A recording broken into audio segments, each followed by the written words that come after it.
Today's podcast is brought to you by Jai Lifestyle, products and services to optimize your health and wellness the plant-powered way.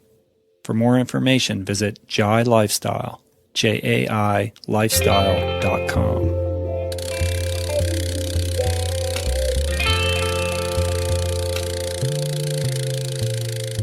The Rich Roll Podcast. Hey, everybody, what's happening? Welcome back to the podcast, episode 11. Thanks for joining us. Thanks for tuning in. Thanks for listening. Very excited. We just passed 100,000 downloads for the podcast. Since we started this little experiment at the very end of November, 10 episodes in, super excited about that. So really glad that there's an audience out there and very appreciative. We're all really busy. You guys are really busy. So it means a lot to me that you would devote a couple hours of your day to listening to this podcast when we put it out.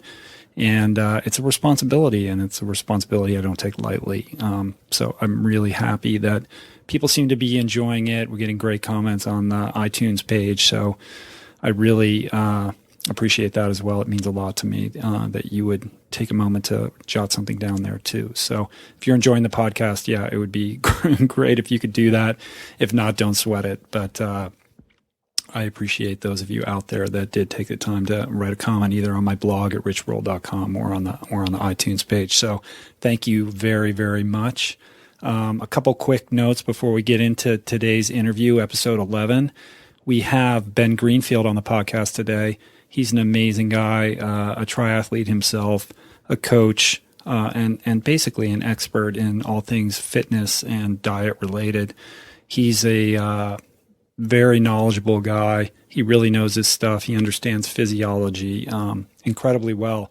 So if you're one of those people that likes to geek out, likes to biohack, life hack, likes all the data, beyond just, the watts on your power meter, but people who really want to drill down and see how their body operates and understand it better, than like Ben's your guy. He has kind of a Tim Ferriss approach to monitoring how his body works and what it's doing, and he talks a lot about it in the interview, and he was great. So hopefully you guys will enjoy it. I enjoyed speaking with him. I've known him for a couple of years. I've done his podcast, or a couple of his podcasts. He's got a lot going on. And really wanted to have him on the show. So I was glad that he was able to take the time, and we chatted for the better part of 2 hours. So I don't want to spend too much time in the introductory here. I want to get right into the interview, but just a couple show notes really quick. Today's podcast is brought to you by Jai Lifestyle. Jai Lifestyle is my wellness company. We're offering products to optimize your health and fitness. We have Jai Repair, which is my plant-based protein powder. It's chock full of superfood antioxidants like resveratrol and grape skin extracts. It's a combination of 3 different plant-based proteins to make sure that you're getting a complete amino acid profile.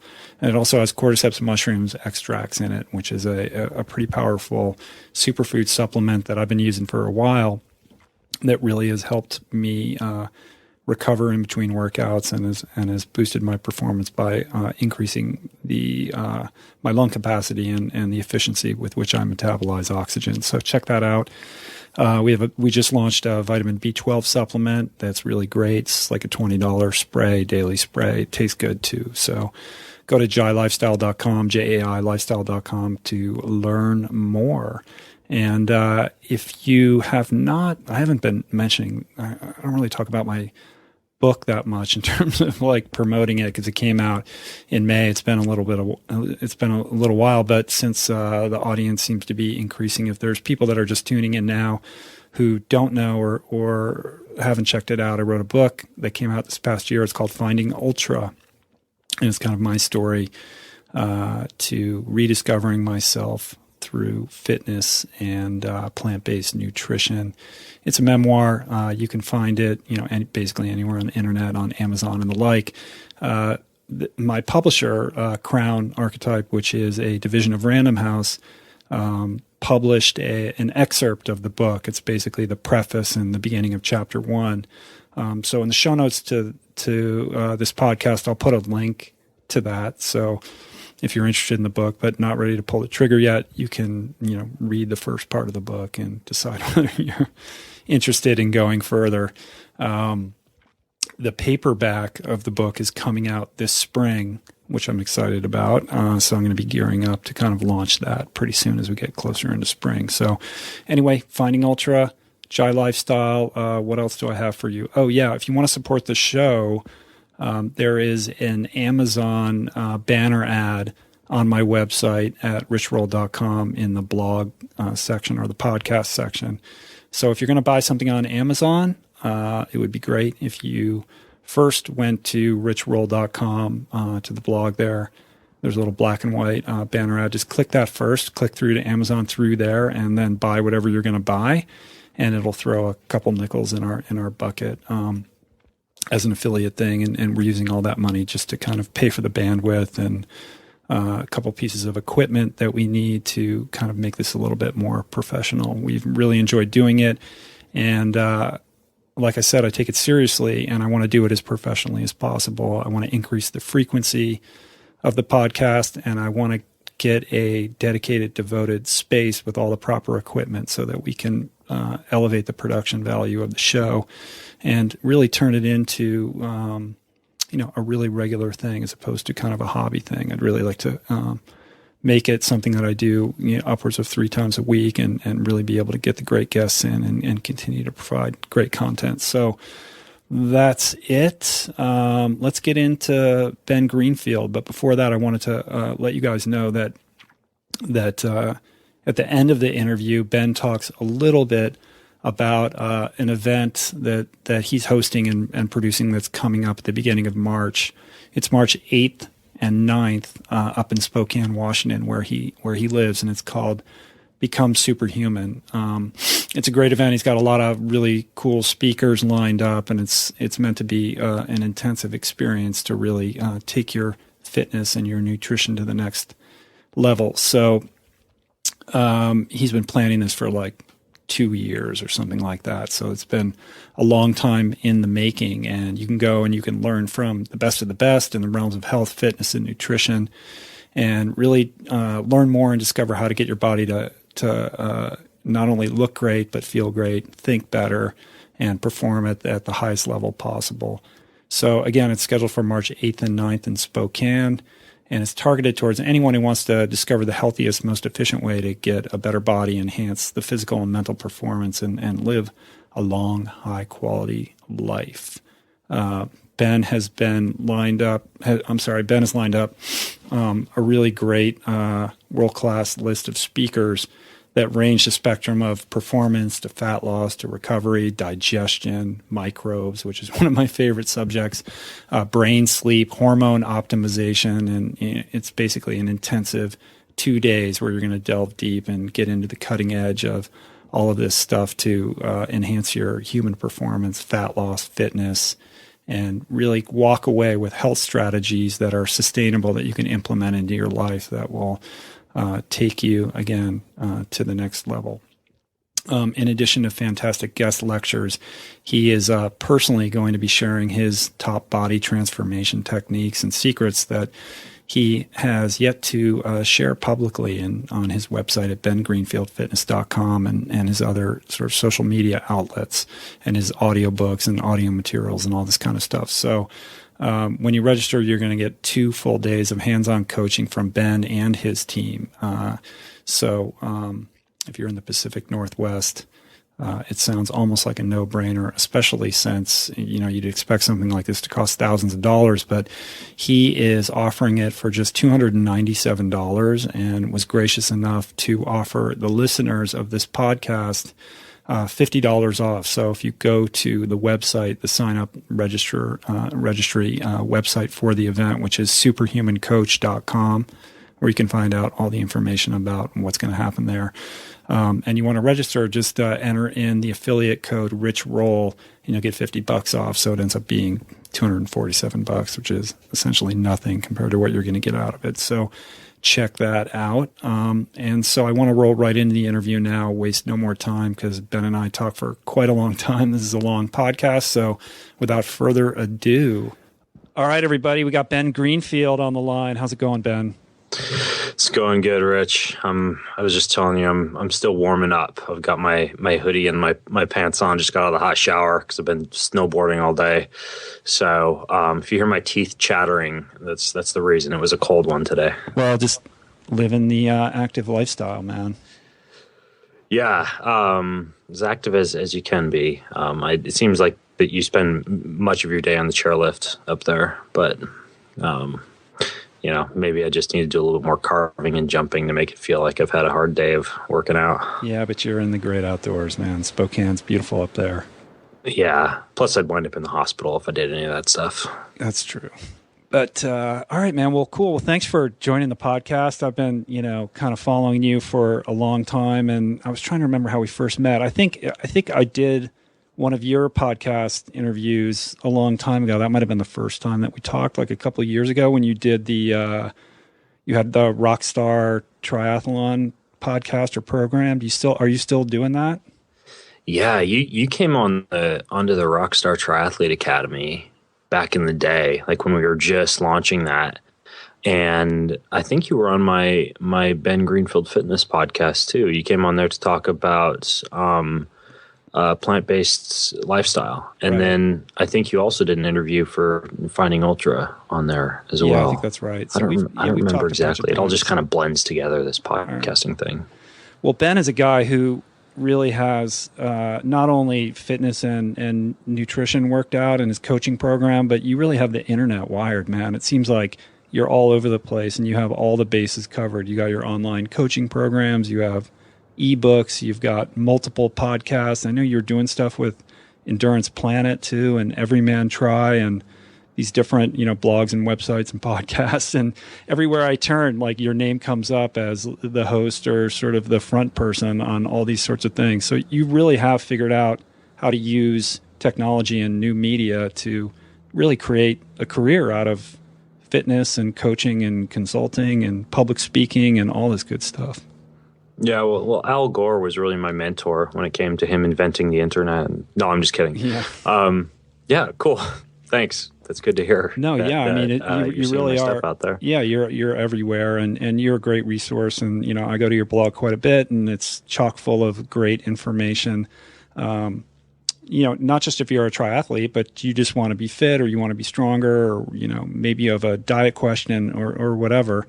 Ben seems to have it pretty well covered. So you can check out bengreenfieldfitness.com. Is that the best place to kind of begin the journey of understanding who you are and all the different things that you're offering? Yeah, that's the hub.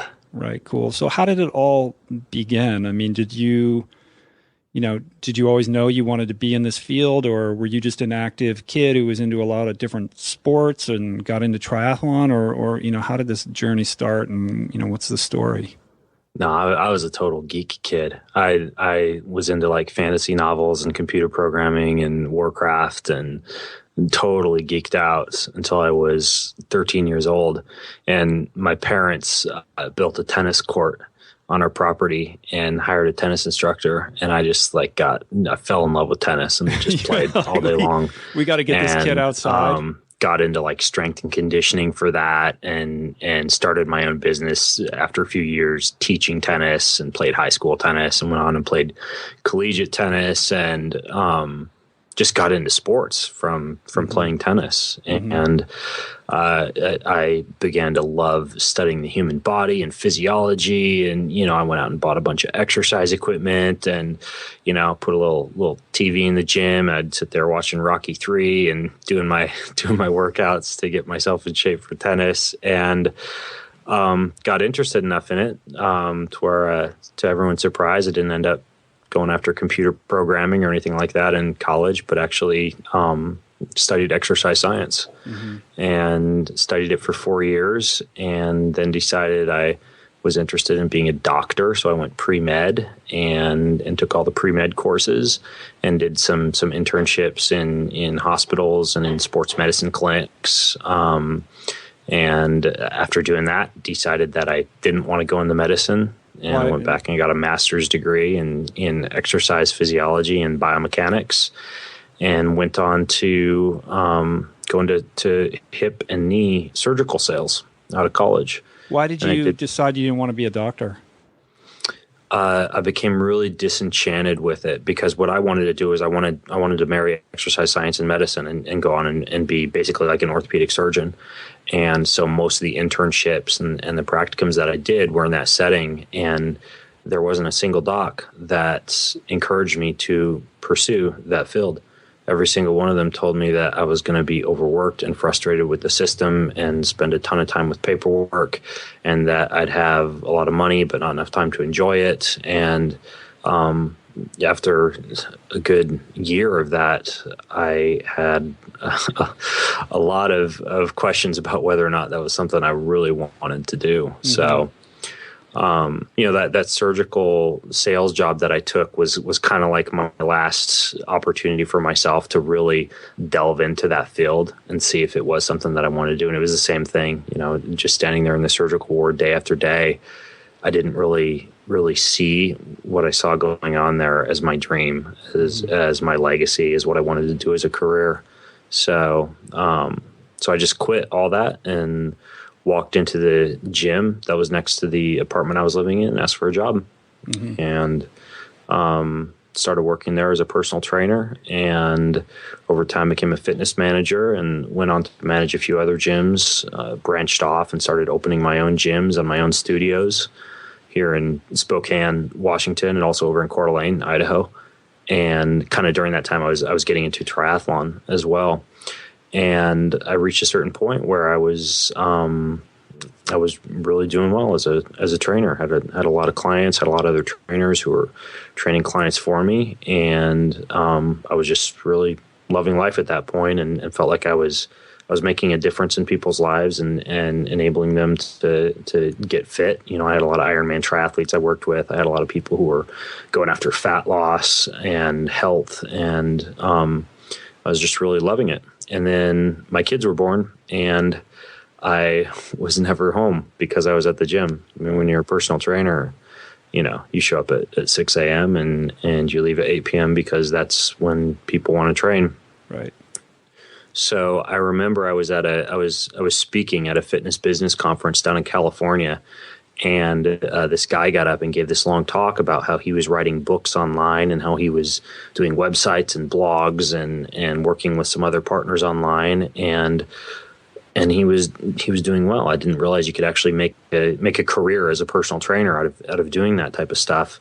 And the light bulb kind of went off for me that was a way that I could still spend time with my family and still kind of make that difference that I wanted to make in people's lives. Mm-hmm. So within 6 months after I'd gone to that conference, I came back and I sold everything I got out of the gyms, got out of the studios, and just shifted into writing and freelance writing and online coaching and sitting in my underwear at home and doing my work from there. Yeah. So very cool. So, yeah. I mean, it's, I had a Dr. Michael Greger on the podcast a couple weeks ago who related, sort of a similar experience. And I mean, he actually obviously went through medical school and became a doctor, but he did become disillusioned with the business practices of, what it actually means to be a doctor, and, basically realized, much like you realized, that he could have a bigger impact and,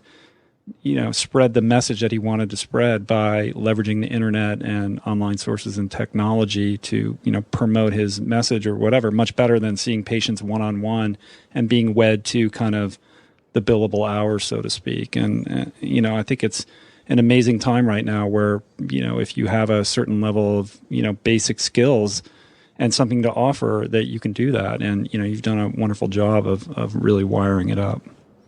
Yeah, I mean, that's a good point. Telemedicine is taking off too. One of the companies I work with is called Wellness FX, and it's literally, basic biomarker testing where, you get a requisition form sent to your house and you take it to a nearby lab and you get your blood and your saliva and your urine and whatnot tested and sent off. And then you've got a, personal dashboard with all your biomarkers, and you work with a practitioner, a medical practitioner or a nutritionist or someone like that over the phone to go over your results. Right. Is that the same?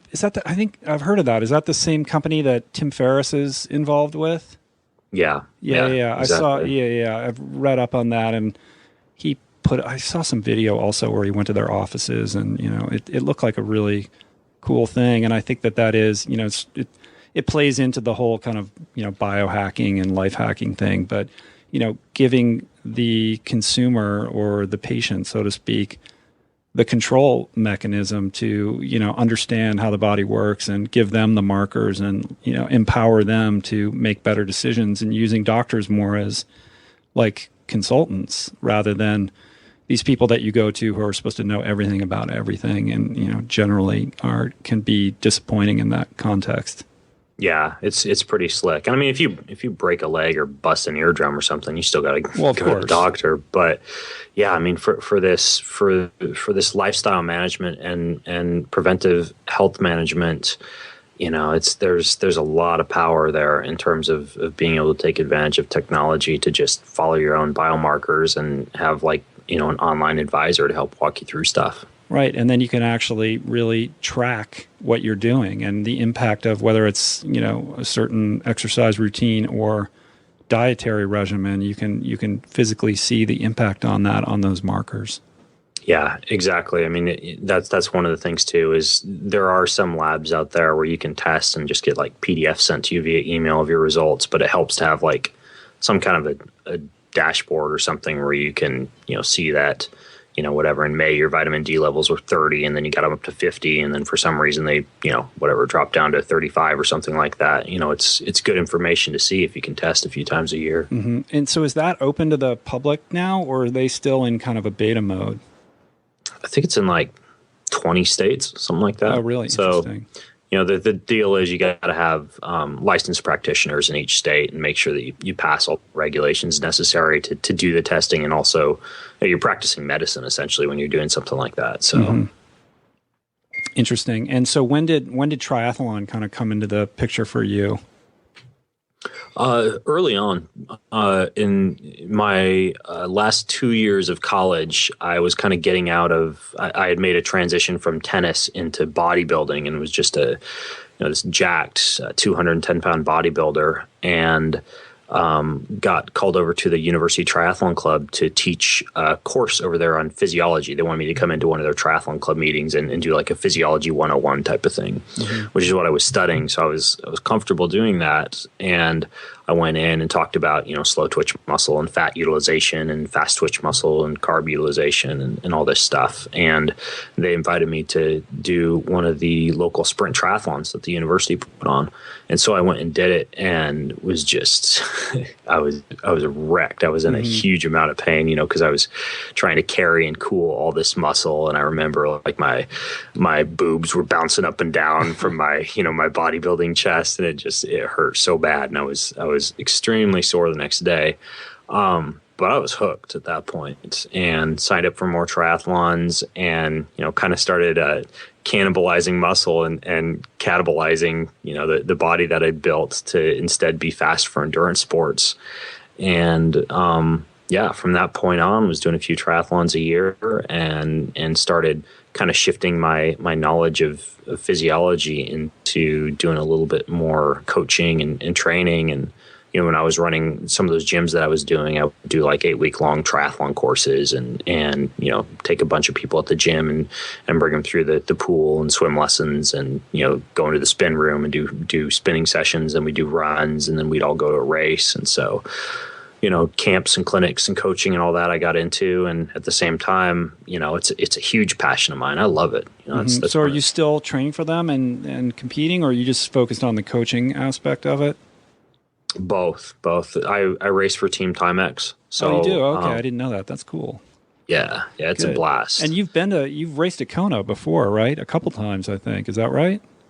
Yeah, I've done Kona 4 times. Oh, wow. Yeah. So just for listeners out there who might not be familiar with Ben, he's very accomplished and very good at triathlon and Ironman. So he knows from whence he speaks. And, one of the things that I kind of wanted to get into a little bit, in my book, I talk a little bit about my journey into learning about endurance training and kind of comparing it to my background as a competitive swimmer in college and all the sort of things that I learned when, and sort of did wrong when I initially got into triathlon and kind of had to learn the hard way. And a lot of that revolves around, periodized training and understanding, what your zones are and what training in those different zones accomplishes, and really trusting in developing your aerobic capacity with these long Z2 Zone 2 workouts and the like.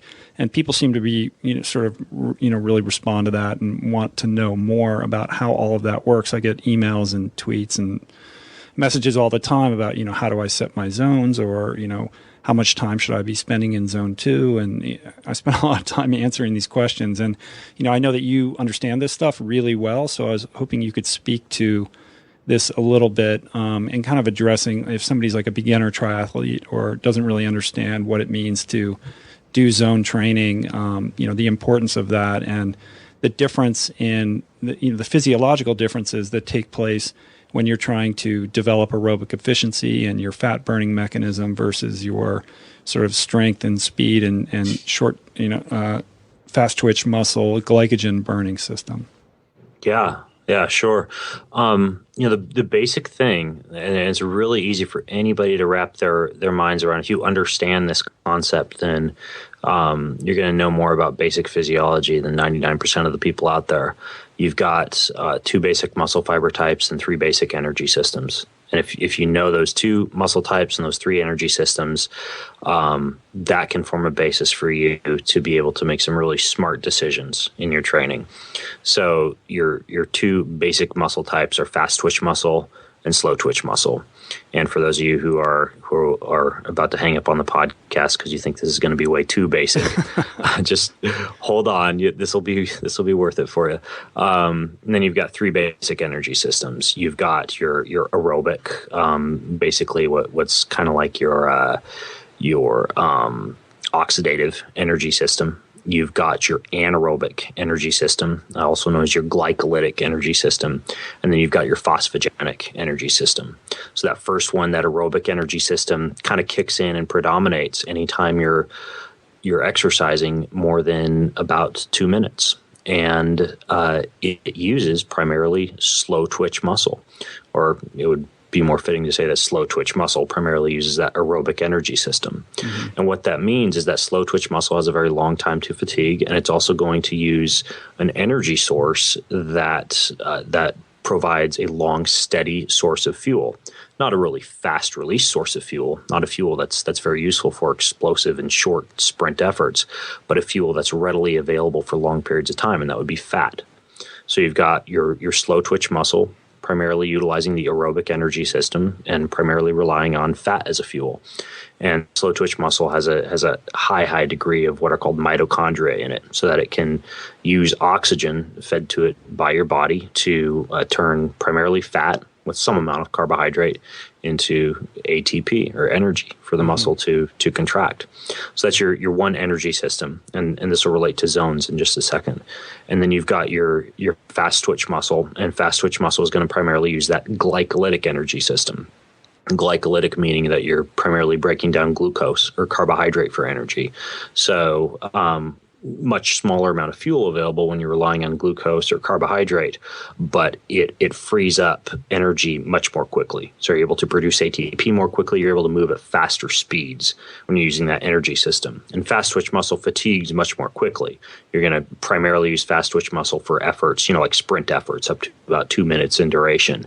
And then you're going to have to slow down. At that point, you're going to be making that switch just based off of the buildup of lactic acid into more of an oxidative slow twitch muscle utilizing format, which is why you can't sprint for 10 minutes as long as you can for 2 minutes. Sure, of course. And you're also going to deplete your glycogen stores as well. You only have, my understanding is you got about 90 minutes worth of that before that kind of runs out on you, even if you're taking in the goos and doing all that kind of stuff.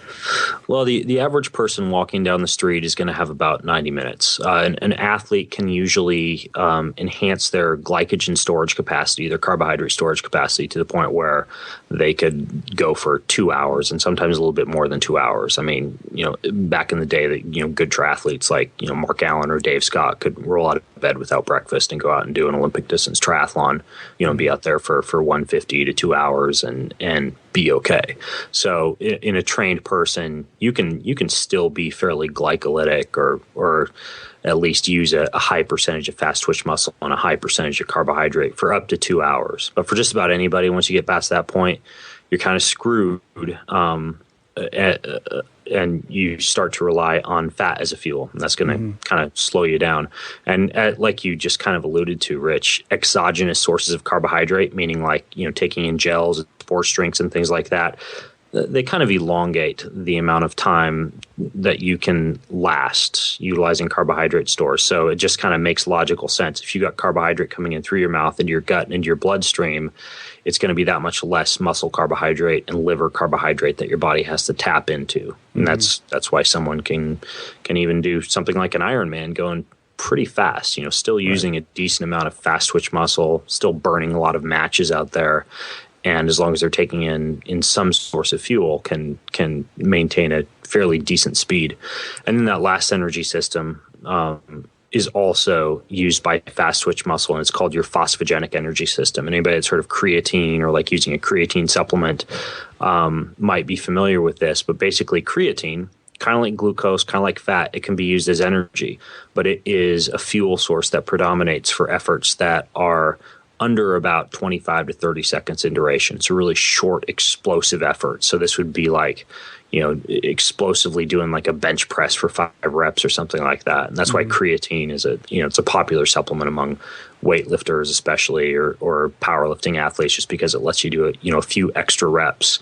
And interestingly, there's some research coming down the pipeline that shows that it may have some use for endurance athletes, kind of almost a glycogen sparing effect, meaning if you supplement with creatine, it may actually help you last a little bit longer. That's interesting because I've heard conflicting things about that in the endurance sports context, and it's interesting to hear you talk about it as an energy source, because I always thought of it as sort of a more of a recovery oriented supplement, like a muscle building kind of thing, as opposed to something that's going to give you a burst of energy in the weight room. No, think of it the same as glucose. It is simply an energy source. It's not really going to do a lot for recovery or do a lot for soreness as much as it's going to give you a source of energy outside of glucose and fats. And in a lot of folks, they're creatine non-responders because they genetically hold decent amounts of creatine in their muscle anyways, and they don't need that extra creatine. Is there a water retention aspect to taking that? There is, and that's also something that's highly variable. You'll find some people really tend to bloat when they take creatine, and some have no issues at all. And the interesting thing is that you got to realize I just explained these 3 energy systems: the oxidative, the glycolytic, and the phosphogenic. But any given energy system is not going to be the only energy system that you use for 100%. You're bleeding into one or the other at any given. It's more like the predominant one that you're using. Right. So you're running a marathon at a decent pace, you might be 70% oxidative, 25% glycolytic, and 5% phosphogenic. So you're going to be tapping into any of these, and that's why you can't, for example, just use 100% fats or just rely on 100% carbohydrate. It's always going to be a mix of these fuels, and that's where we kind of get into this zone thing that you brought up. In any given triathlon book or exercise training book or endurance book, you're going to find heart rate zones or power training zones. There's usually like 5 to 7 of them typically. I tend to coach with 5 just because I think 7 it just starts to get confusing, and sometimes 3 is almost too basic and doesn't give you enough different variables to coach with or to train with. Basically, your first 2 zones, zone 1 and zone 2, those are going to be primarily aerobic. They use primarily slow twitch muscle, usually fat as a fuel. Usually you don't need a lot of carbohydrate as you're exercising in those zones, and they're used to either enhance blood flow and help you to recover, or else help you to do like a long exercise session without fatiguing. Like zone 2, you should be able to just go all day long using fats as a fuel. And you'll never deplete your fat stores, by the way. I mean, no matter what you do and how lean you are, you still have more than you would ever need to go all day on on, burning Yeah. the fat. Yeah. I mean, when you are out on an exercise session, like a long exercise session, and you're not eating anything and you bonk and you're wondering why, because you've kept it really low intensity and you've stayed in zone 2 and you've stayed aerobic, and, shouldn't your slow twitch muscle be able to utilize your tens of thousands of calories of fat for all day long? What's bonking is your brain. Your brain does need trace amounts of glucose, and just about everybody has basic glucose requirements, for your kidneys, for your liver, for your heart, for your brain, for your basic physiological function. You usually need right around 600 calories of some form of glucose. And your body can make some of it from protein and some of it from fatty acids. But at least, and it kind of varies from person to person, but about half of that, 200 to 300 calories or so of that, have to come from some form of carbohydrate. Mm-hmm. So what that means is if you're completely void of carbohydrate, you can go out on a zone 2 session and be trying to utilize fat as a fuel, and you're still going to bonk because your brain runs out of glucose, and at that point it just starts to shut everything else down. Mm-hmm. So and then you've got your zone 3, which is kind of like a mix. It's kind of like it's not the no man's zone, but it's a combination of oxidative and glycolytic energy systems. And this is the zone at which you're kind of starting to make that switch from using primarily slow twitch muscle into using more fast twitch muscle. The way I like to think about this is that's kind of your racing zone for a lot of Ironman events, and for marathon, for like beginner half Ironman, kind of around in that range. Zone 3 is kind of the money zone for racing. But hardly the money zone when it comes to training. I mean, it's really the gray zone in terms of training, is it not? Well, there was that talk going around. I think it was because in one of Joe Friel's book, he said something to that extent. I think maybe he was misinterpreted, but the thought for a while was that zone 3 training was kind of just hard enough to beat you up, but not hard enough to give you a training response. And, while it is true that you get a little bit more bang for your buck out of doing interval training rather than just like going out and doing a long, moderate session in zone 3, because it's your race pace, it is a zone that you need to do some training. So, for example, for an Ironman athlete training for a marathon, I'll prescribe a 90-minute zone 3 run with like a 2-to-1 work to rest ratio. So you go out and you warm up and you do 20 minutes zone 3 race pace, 10 minutes zone 2, and you do that 3 times through, and it trains you how to eat at race pace, what race pace feels like, what your pace at race pace is, if you're using your heart rate zones. So there is some benefit. Zone 3 training, if I'm writing out a program for an Ironman triathlete, for example, they're usually going to have in their build up to a race at least one workout in each skill per week, like for swimming, for biking, and for running, that has a zone 3 workout in it. That's interesting. Yeah. Sorry, I don't mean to interrupt, but every workout has a purpose, right? And if you're not training with that frame of mind, you're probably wasting some time, because what I'm hearing you say is basically a zone 3 workout is more sort of getting used to what that feels like and acclimating the body to what it's going to feel like in a race, and training your digestive system to be able to, digest the foods that you're going to need to take in an Ironman. But it's not the optimal zone to do like, for example, a zone 2 workout, you're trying to increase those blood pathways to the mitochondria, build more mitochondria, increase the efficiency with which your body can burn fat for fuel and utilize oxygen, et cetera, et cetera. And a zone 4 and above is more about strength and speed and all of that. When you're in zone 3, you're not really developing your aerobic engine as well as you could if you were in zone 2, and you're not really getting that much stronger or faster. But what you are doing is learning what it feels like to be in that zone and getting your body acclimated to that. Is that accurate? Exactly. And what happens is a lot of athletes go out and they do every session at zone 3. That's what most amateur athletes do. Every workout is a zone 3 workout, and that's why they plateau.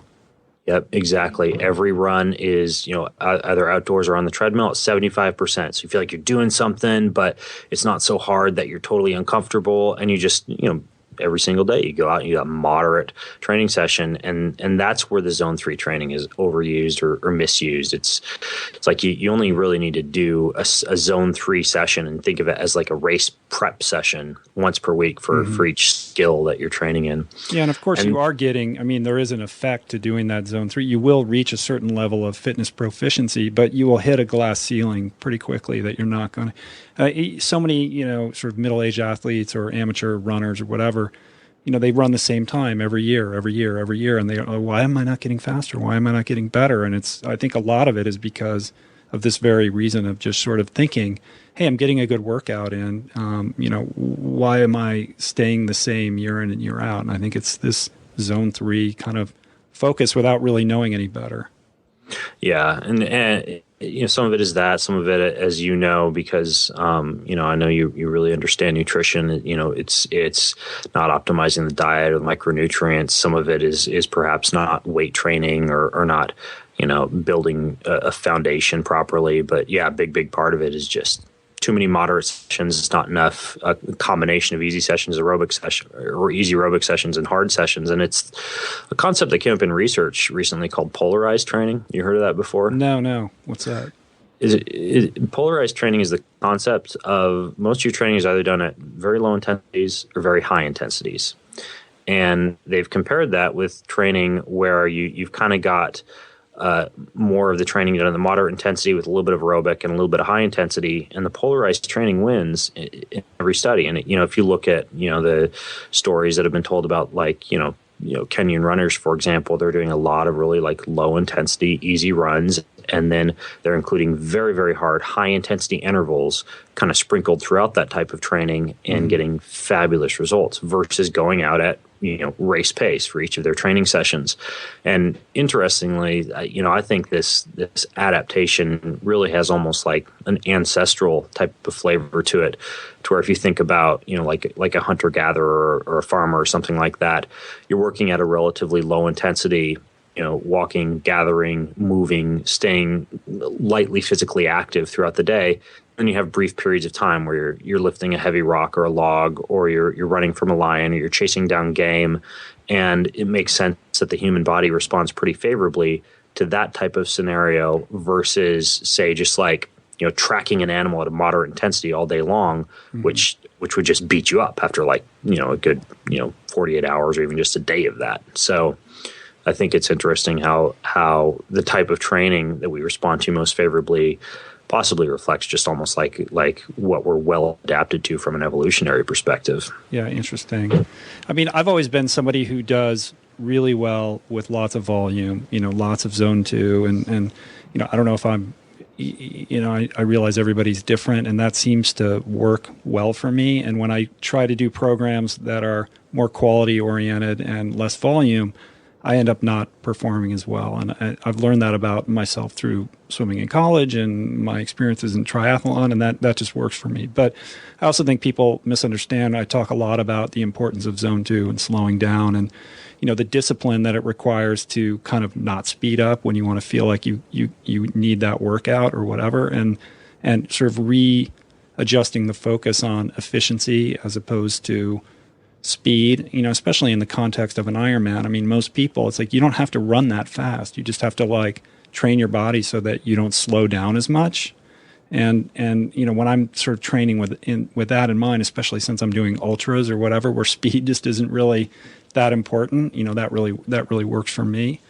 But I'm interested in hearing your thoughts about this kind of new movement that's going on with CrossFit and these guys like Brian McKenzie, who are advocating, really truncating volume and doing this high intensity work to prepare for things like even like a marathon. Like when I was flying back from Hawaii the other day, I got the new Outside magazine, and there's a whole article on this guy and his sort of 12-week program to crush your marathon PR and never run longer than 13 miles, and how this is controversial. And the typical runners or endurance bloggers or whatever are saying this is anathema and this guy's crazy, and yet he has all these people that are following him that seem to be doing really well. And for me, I think it is that polarized training. You've got to get those. You've got to work both systems responsibly. And this guy's telling people kind of what's nice to hear, which is not that it'll be easy, because it'll be very difficult to do his program with all this high intensity. It will wear you out and rip you apart and all that kind of stuff, but you don't have to do all that long stuff, and you can save time. And, you seem like a guy who probably has I know you have a really good grip on this, so I'm interested in knowing what you think about this guy and what he's advocating. Yeah, and I think I've had Brian McKenzie on my podcast once to talk about this a little bit too. Just so I don't leave people hanging in case I bring up these terms at all as we're talking, we didn't mention Zone 4 and Zone 5. Oh, yeah, sorry, I interrupted you and got you on a No, that's okay. tangent. I love tangents. Sorry about that. I love tangents. But to come full circle on those, Zone 4 is when your body starts to use more fast twitch muscle as a fuel and starts to build up lactic acid more quickly than you can actually remove it. And the reason for that is that when you burn glucose for fuel, as fast twitch muscle does, the byproduct of that is lactic acid. And lactic acid isn't bad. A bunch of it gets shuttled back into the liver and kind of reconverted to glucose, and you get to use it again. But it kicks off these acidic hydrogen ions in that process, and that's what creates that muscle burn, and it creates a lot of ammonia, and basically your brain starts to sense that things are building up a little bit too quickly, and there's a lot of damage occurring and a lot of acidity and a shift in the body's pH, and things start to shut down if you stay at that intensity too long. It also rapidly depletes carbohydrate stores. But you get a really, really great training response when you're doing like intervals in Zone 4. Mm-hmm. And so that's the idea behind that one. And then Zone 5, I just call sustained speed, meaning that you're going pretty much as hard as you can without hurting yourself, meaning like a 100-meter sprint. You're using almost purely fast twitch muscle.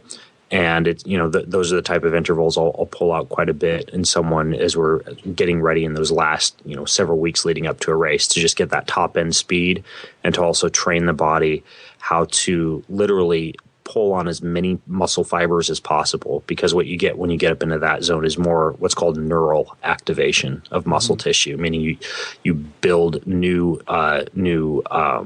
nerves nerve pathways in the muscle tissue, and you activate more what are called motor neurons at that speed. So that's Zone 4 and Zone 5, and that's kind of like the high intensity interval stuff. And like you mentioned about this this CrossFit or CrossFit endurance, they're really predominantly going after not only those two pathways, but I think that this is basically Zone 4 and 5. Zone 4 and Zone 5. Ton of training in Zone 4 and Zone 5.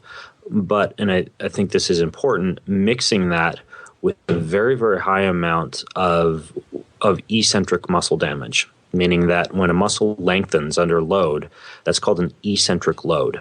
And that is when a muscle fiber tears. And there are some very significant recovery implications from that. You build up quite a bit of what's called HSCRP, which is your body's primary inflammatory response, and a lot of cytokines, which are your little inflammatory messengers, because everything in your body is rushing to heal those damaged muscles. And where that occurs is during the actual CrossFit workout itself, during the clean and jerk and the push press and the muscle ups and the pull ups and the jumps on and off the tires and the sledgehammers, and I've done quite a bit of CrossFit, and I know what it feels like after you do a CrossFit workout properly.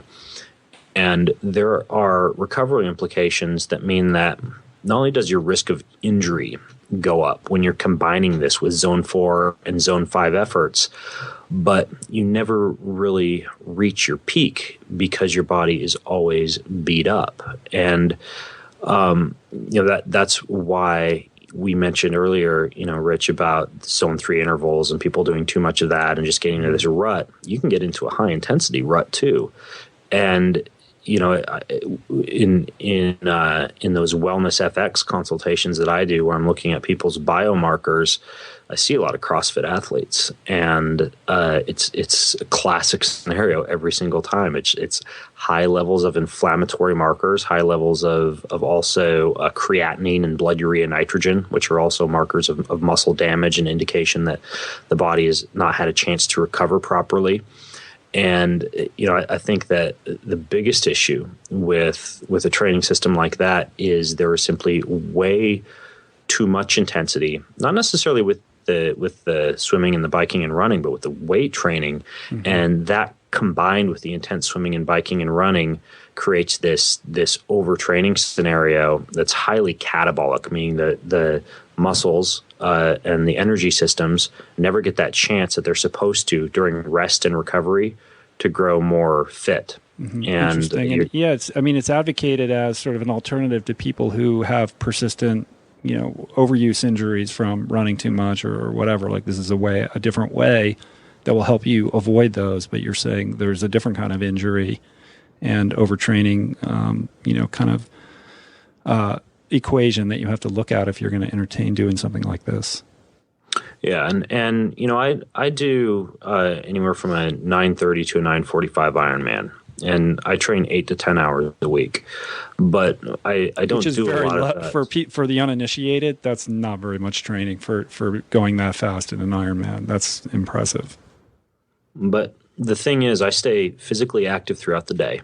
And what I mean by that is I have a standing workstation. I'm always on my feet.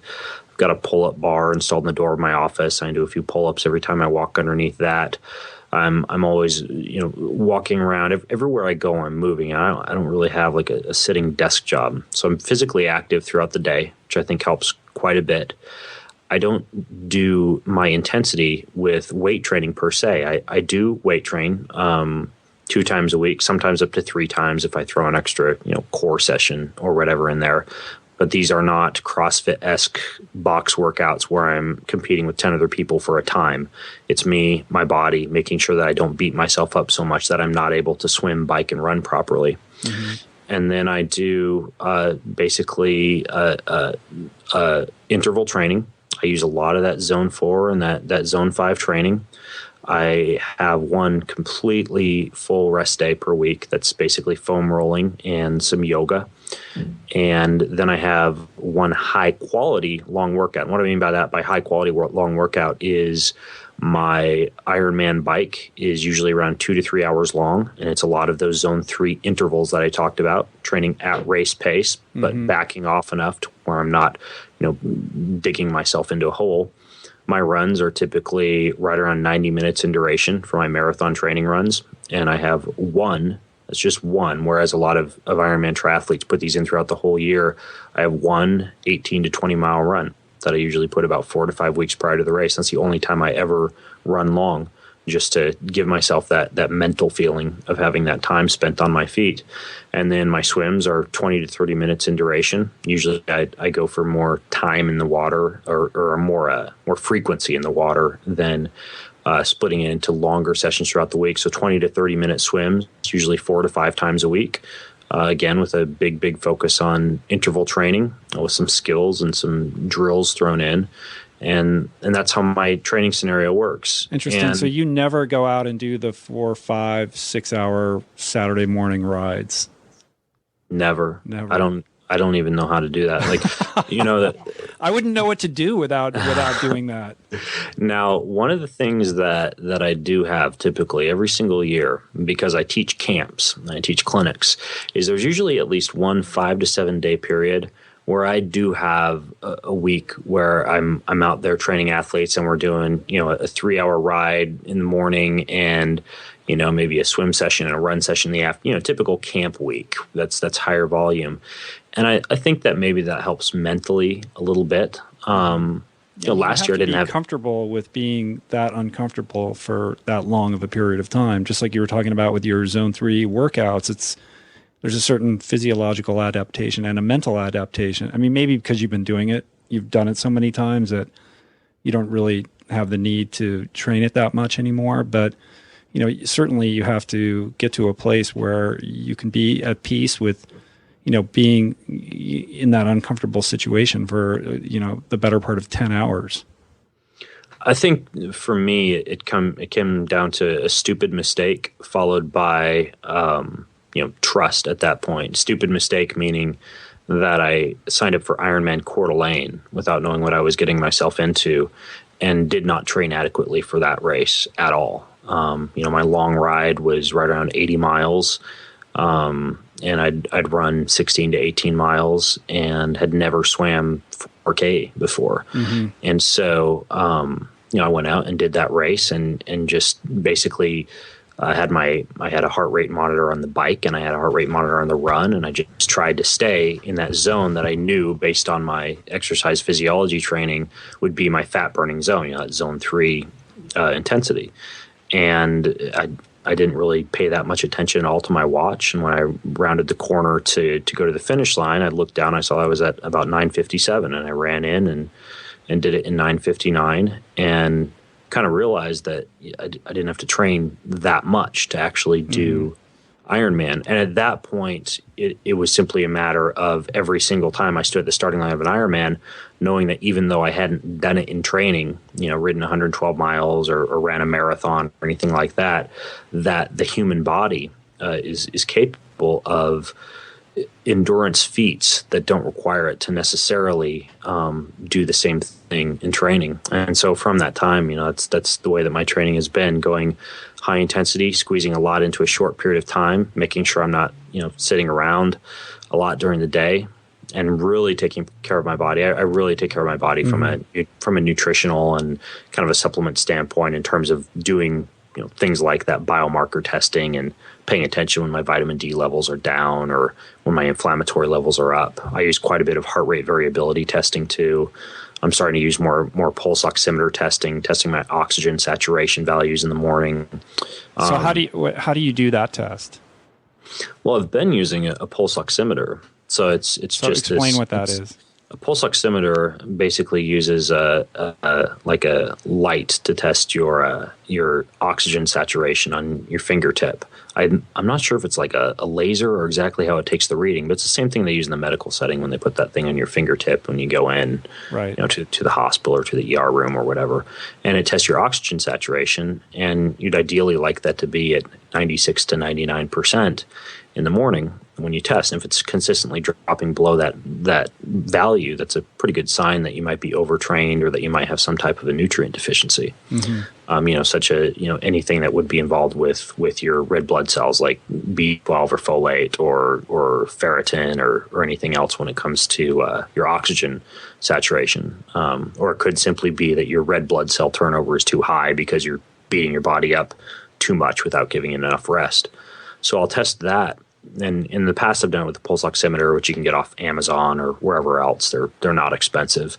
I just got a device though in the past couple of weeks. It's called now I'm going to blank on it. It's made by a company called Nomadics, I think. It's a Tinxt or something like that. It's one of these things like a MyBasis or a Fitbit or any of these other portable devices, but it's a little dongle that you plug into your iPhone, and it's a pulse oximeter that they have in your iPhone. So it allows me to just like an appendage of your eye, so you can just do it yourself, and it will read it right on your phone. Yeah, so you can upload it to your dashboard. Cool. But the cool thing is that it takes my heart rate variability at the same time, and that's another huge value that I track. It's basically you've got the vagus nerve is the nerve in your body that feeds into your heart, and that is innervated by the two branches of your nervous system, your sympathetic nervous system and your parasympathetic nervous system. So if both of those branches of your nervous system are communicating properly, then your heart rate variability, which you can think of as your heart rate responsiveness, tends to stay very high. You get a very high heart rate variability score. Meaning your body's ability to react to a certain stimulus, whether it's exercise-induced or otherwise. Exactly. So if you've overtrained your sympathetic nervous system, as might be the case with like somebody doing CrossFit endurance, then your heart rate variability tends to jump around a lot from day to day in your measurements. It's typically a sign that your sympathetic nervous system is overworked. Your fight or flight nervous system is overworked. And if you tend to have consistently low heart rate variability values, it's typically a sign that your parasympathetic nervous system is overworked, or perhaps you've been doing too much of that zone 3 training just day after day, painting yourself into an aerobic hole. So you test your heart rate variability, and this is something I just do for a few minutes every morning, and you keep track of that. And when it starts to dip low, it's a very, very good predictor of whether or not a few days later you're going to get injured or ill. And a lot of the athletes that I coach also just track their heart rate variability and upload it to a dashboard that I'm able to log into and see. But that's a great way to to gauge what your workout should look like for that day, or gauge whether you need to take a full rest day. So those are two values that I pay attention to quite a bit as well. In addition to just the normal things like sleep and stress and soreness and those qualitative variables. Right. So you've really embraced this sort of biohacking approach to coaching, and it's pretty cool. And I want to talk about the supplements in a minute, because I know you're a big proponent of those, and I'm still learning a lot and have a lot, I'm interested in your thoughts on that. But before we kind of close the chapter on the training stuff, It is interesting that you're able to go so fast in an Ironman with so little training. I mean, maybe it's just my own insecurity. Like if I didn't train that much, I'd be nervous that I'm not, doing what I need to do. And there's different ways to skin a cat. So your way works great. My way has been a different path, and obviously a much more time consuming path, because I'm much more zone 2 focused. Yeah, it's like a maffetone approach. Right? Exactly. And just for the listener out there, like when you're in that zone 2 focused kind of approach to training, you're going to end up spending a lot more time out, on the bike or on the run. And yes, that could lead to certain overuse injuries for people that have, chronic running problems or whatever. But for me, it's always worked because it's kind of the reverse. It's kind of the bottom up approach to building your body, as opposed to the top down. And when you're working that aerobic system, you are building those additional blood pathways, and you're stimulating your muscles, your muscle cells to produce additional mitochondria. So you're improving that mitochondrial density, and that leads to it doesn't make you faster, but it makes you more efficient. And so what I found is that if I'm just doing, let's say I go out and I'm really meticulous about staying in zone 2. When I first kind of started doing this, and I talk about it in the book, I couldn't run faster than when I was out of shape. I couldn't run faster than, 930 miles or something like that without my heart rate going over my zone 2. And then just by sticking with that and not doing any interval work and not going into zone 3, fast forward a couple of years later, and I can run, 7-minute miles at the same heart rate. So it's just a different way of kind of getting to the same place, I suppose. Yeah, would you agree with that? I don't think that you do have an increased risk of injury or overuse syndrome using that approach. Well, you're not going to. If you're staying away from zone 3, then you're not going to. You're a better chance of not overtraining. If you're doing it properly. And the overuse injuries have to do with things beyond training. It's the way your foot falls. It's your stride. It's it's running mechanics and what kind of shoe you're wearing and all that kind of stuff. Right. That maffetone style of predominantly aerobic training, come out with some high intensity thrown in here and there, that can work very well, especially if you've got the commitment and the time to do it. And the idea behind the maffetone philosophy for the listeners is that you find out what your aerobic zone is, and it's typically about 20 beats below your zone 4. The point where your legs start to really burn and you start to breathe really deeply. You subtract 20 beats from that, and that's approximately kind of like the top end of your aerobic zone. And you're generally doing much of your training in that aerobic zone. And like Rich said, your aerobic capacity, your mitochondrial density, the capillarization of this slow twitch muscle and all the muscle really tends to favorably respond to that. And it can be a very good way to train many pro athletes, pro triathletes, pro marathoners, like the Kenyan marathoners I was talking about earlier. They respond quite well to this approach. And I actually have nothing against it. Phil Maffetone's actually coming up to speak at my live event in March, and he's actually not talking about the aerobic zone. He's talking about music and sound and how to use that for enhancing. He's an interesting guy. Different. You go to his website and it's like one half is like him as a musician and the other half is him as an endurance genius. Yeah, and it's like, well, who is this guy?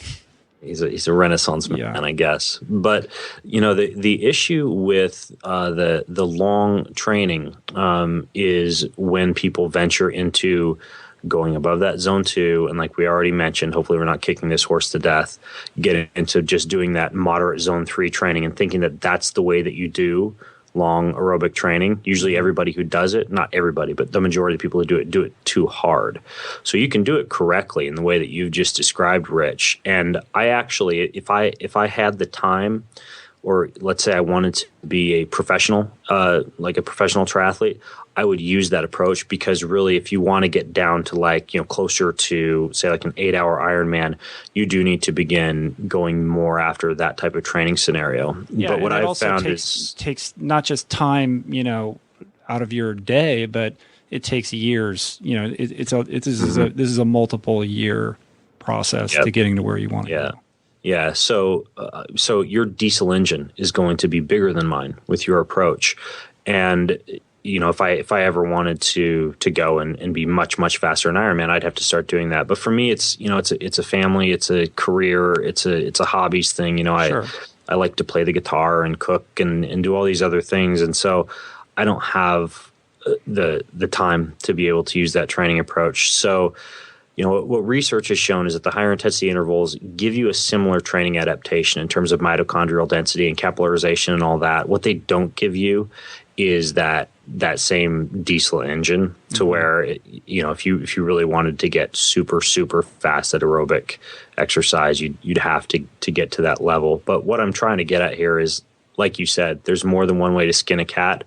There is that approach that you just described, and then there's the approach that I'm using. What you don't want to do, and where the chronic injuries come in, where the plateauing occurs, and where a lot of the frustration comes in for endurance athletes who just can't seem to get below a 12-hour Ironman or a 13-hour Ironman, is doing that zone 3 workout, moderate intensity, day after day after day. So right. So yeah, it's interesting how there's a few different ways to do it. There's definitely a wrong way to do it. Sure, of course. So, short of going and getting a proper lactate test, not everybody has sort of those labs at their disposal or the kind of facilities. I like to go in and, get on a bike and use the power meter and get a really specific test done where I'm getting my finger pricked for lactate, and it's reading heart rate and watts and all that kind of stuff, and really drill down specifically to what my zones are. But not everybody either can afford that or is able to do that. So what is a good way if somebody just on a DIY level wants to figure out what their zones are? What is the best way for them to do that? I usually point people to like Joe Friel's book or his blog or whatever, because he has some simple tips and tools for people to do that. But what would you recommend? 2 ways to do it. The first way, if you're a geek and you're a biohacking type of person, you just go to lactate.com, and if you like to own nice things, you won't mind doing this anyways. You pay $400, $500, and you get a blood lactate meter.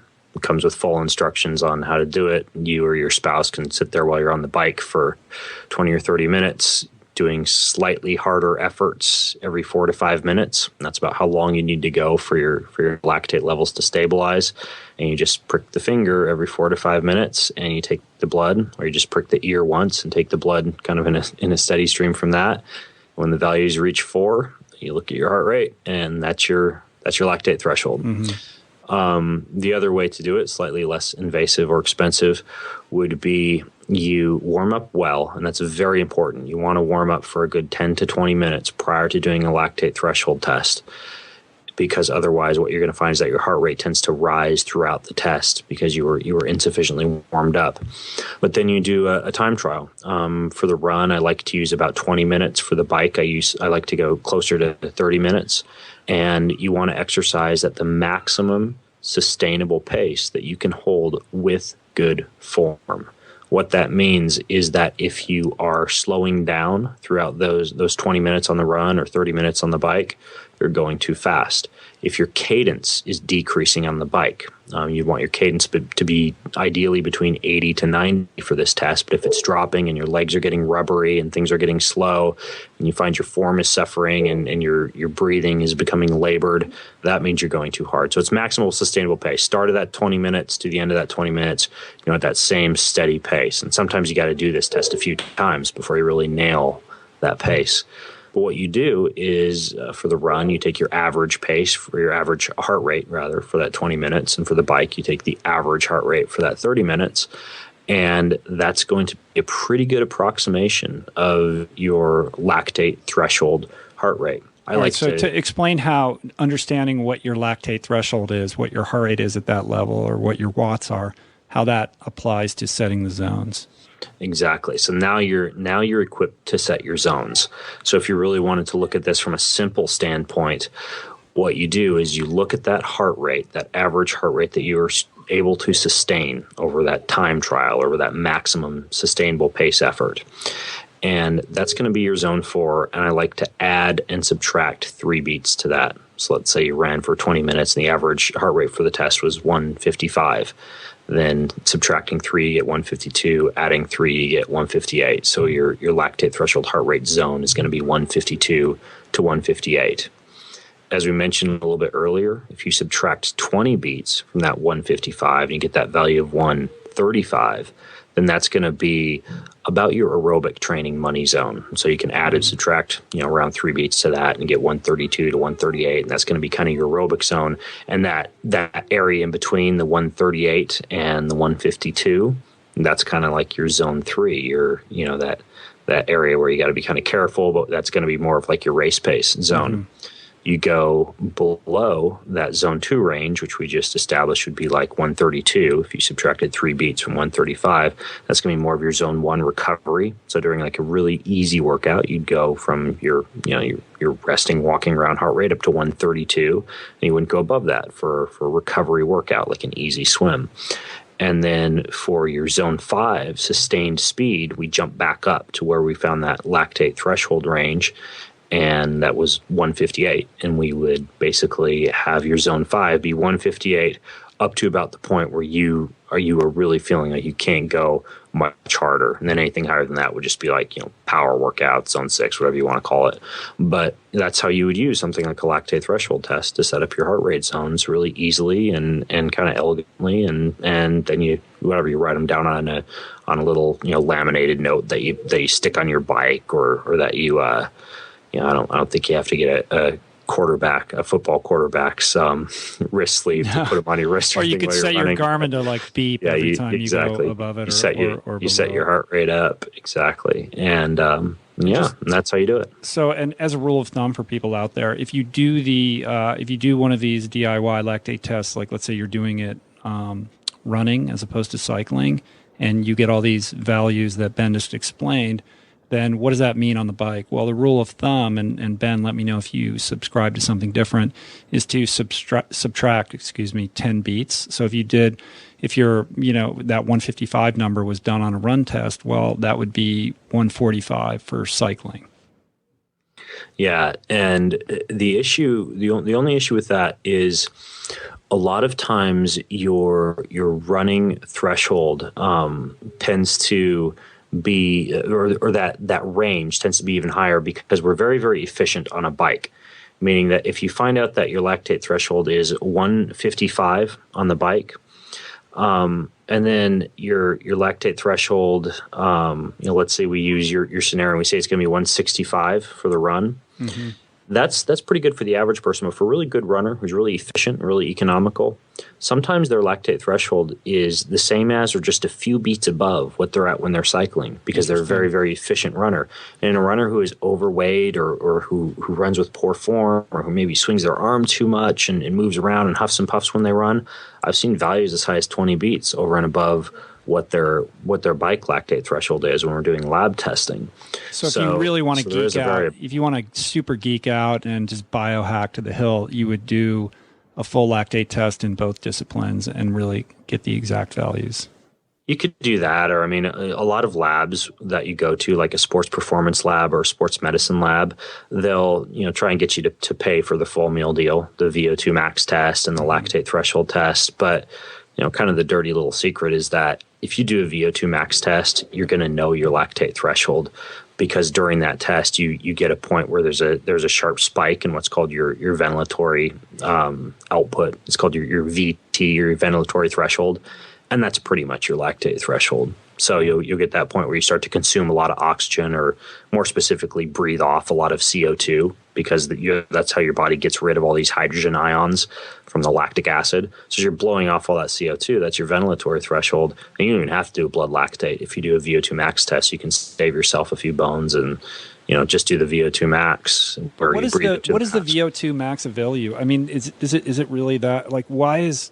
I've never had a VO2 max test, and my understanding is that your VO2 max is pretty much what it is. I mean, you can, through many years of training, you can sort of move the notch a little bit up on that or whatever. But I mean, what is that a predictor of, really? I mean, it's interesting to know what it is, but in sort of a real world context, like how valuable is knowing what your VO2 max is?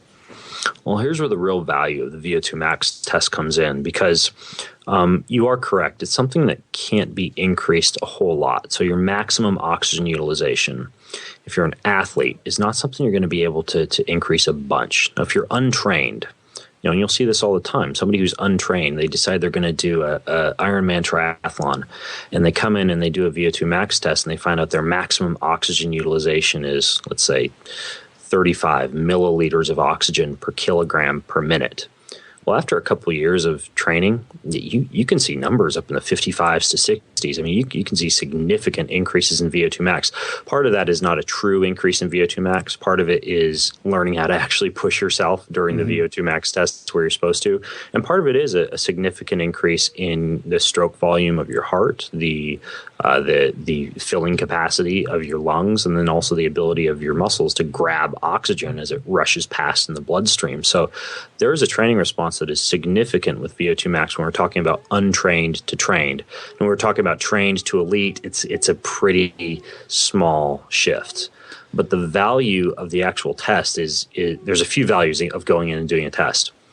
One is that you're able to see how many calories your body is deriving from carbohydrates versus fats during every single heart rate and speed during that test, because you're breathing carbon dioxide out and breathing oxygen in. So your caloric utilization, or more specifically your macronutrient utilization and your caloric utilization during any given heart rate. So you could technically walk out of there with all these values and look at it and see, okay, I went for a bike ride, my average heart rate was 140 beats per minute. Well, I was burning 300 calories of that from carbohydrate and 400 calories of that from fat during that workout. And you can set up your refueling or your fueling scenario accordingly. So that's one significant thing. That's interesting. I didn't know that. That's very interesting. Yeah. Another one is that ventilatory threshold value, meaning that you don't have to go out and test your blood lactate, because that will tell you what your lactate threshold approximately is. And then the last thing that is important that you get from it is your lactate threshold as a percentage of your VO2 max heart rate. And that is something that I really like to see if someone is going in and testing, is if someone's below about 90% in terms of the heart rate at which their lactate threshold occurs as a percentage of the heart rate at which their VO2 max occurs, then they need to be doing some more intervals. They need to be doing some more zone 4 work to push up that lactate threshold to get it above 90% of VO2 max. You'll usually see someone start to perform very, very well and race very well once their lactate threshold exceeds about 90% of VO2 max heart rate. So that's another thing that you can look at and that you can't get unless you find out what your VO2 max heart rate actually is. So there are some good reasons to go test. Another thing that I found pretty informative in terms of lactate testing, when I do like the formal test and I do it on the bike or whatever, and you get the graph, right, and you can see the increase in they have different lines for the increase in your heart rate, the increase in the watts, the period over time on the x-axis, and then how your lactate increases with with each 4-minute interval and the watts going up on the bike, et cetera. And what's important not just are the increase in values and sort of identifying where those zones, those where you're going from one zone to the next, but also, how much those numbers jump within a certain period of time. Like when you're trying to develop your aerobic capacity, that it's going to curve upwards on the y-axis, but you don't want like a massively, a super incline. You want kind of a gradual increase, that as the intensity goes up, your heart rate goes up gradually, the lactate goes up gradually. And, with the greater aerobic capacity you have, you're going to have a flatter curve as opposed to one that's going to jump. And then there's the sort of how much space between your aerobic threshold and your anaerobic threshold, and trying to increase that space so that, when there isn't very much room between your aerobic and your anaerobic, well, you might have a great aerobic engine, but you don't have very much top end strength or speed, because as soon as you go above your zone 2 and kind of get into your zone 3, you're kind of starting to fall apart already. Yeah, you should be an exercise physiologist, Rich. And I was pre-med too, but I abandoned it like you. So yeah, and full credit to I think it was Bob Siebehar who first kind of brought this to light or gave it a term. But when it comes to metabolic efficiency, the other thing that you can see during that test, since you know how many calories you're burning, how many of them are derived from fat, and how many of them are derived from carbohydrate, you can see that point of peak fat utilization kicked out from the nutrient utilization of a test like this. And so you can also get a gauge of your metabolic efficiency or your kind of the point at which your body reaches its peak fat utilization. And ideally, that's going to occur if you're doing multiple tests at a higher power or higher speed for subsequent tests. So that's a cool number to track too.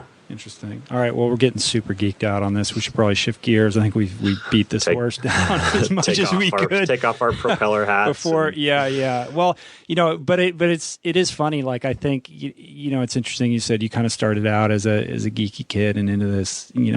I was very similar, and I think triathlon is really kind of a great sort of physical receptacle for that, because you can drill down and get so detailed and get into the data and just get super geeked out on this stuff. And I love doing that. So yeah. Also, you tend to be a social outcast. Nobody wants to hang out with you. So all you can do is go out and ride your bike anyways. So well, except there's guys like Tim Ferriss who are making it cool. So yeah, exactly. Lean into that a little bit, I suppose. So anyway, I want to talk about supplements a little bit. We're into like an hour and 20 here, so I don't want to take up too much more of your time. But, why don't you? Well, first of all, let's do this. I want you to kind of, in your experience as a coach, what do you think the biggest mistakes are? We'll get into nutrition in a minute, but what do you think the biggest mistakes are that most amateur kind of runners and triathletes make in their training specific? We have talked about one of them. We already talked about the one, probably the biggest one already. Yeah, and that is a big one. Another one, and it falls into a similar vein, really, is not periodizing the training. Mm-hmm. That means not sitting down and in the build-up to the race, having a clear idea of when your focus is going to shift from strengthening your body and building your engine to actually doing race-specific efforts and backing off on that foundation building to actually, prepping with higher intensity efforts that grab more of those motor neurons that I was talking about.